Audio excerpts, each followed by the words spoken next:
the flagship product from Mahindra Stable. It's not only a vehicle, it's a beast.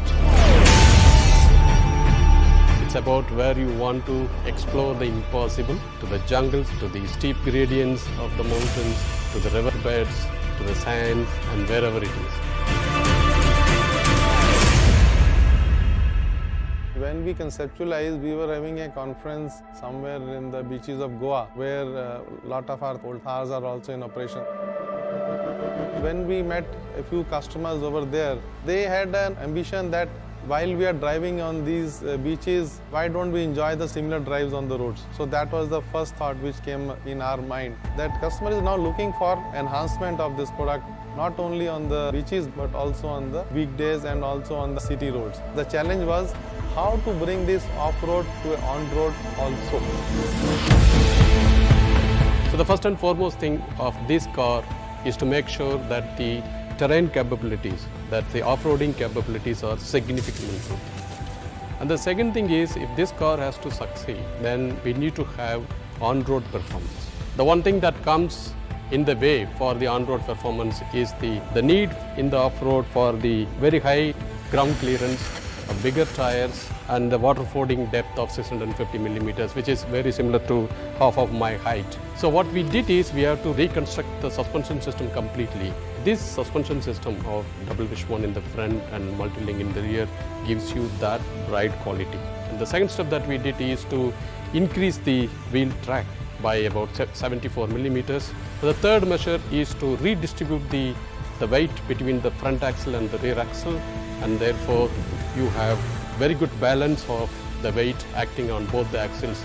These three measures gives you a vehicle that can easily go at 150 to 160 km per hour in the highway with a very good ride and handling.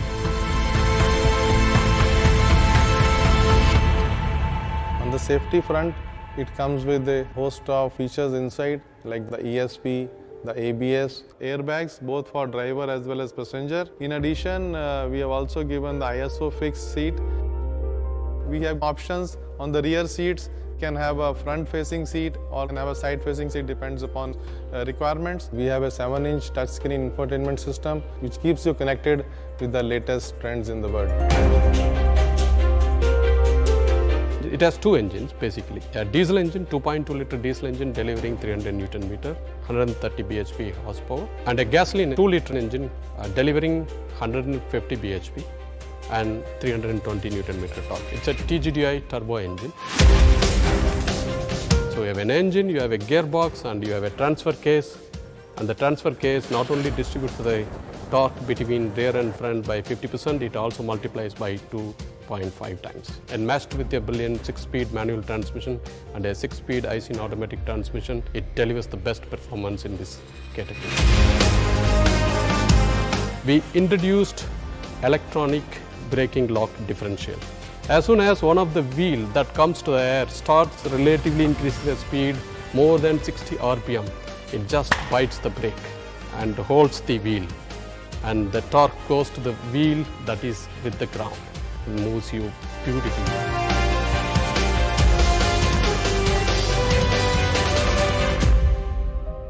The measures that we have taken, it reduces the NVH levels by about 20 to 30% any speed range that you drive compared to the old Thar.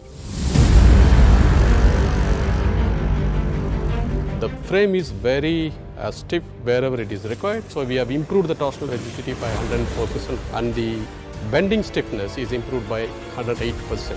We also need to bring in a lot of multiple options in the car, hot top, convertible top, along with the soft top that we had in the Thar. It's not the old Thar which was for the weekend journey or for something where you enjoy a part of your life. In this new Thar, you can go to offices during the weekdays and you can go to off-road during the weekend. It's a quantum leap to a next generation. I wouldn't say next generation, it's a next benchmark that anybody in India would like to have.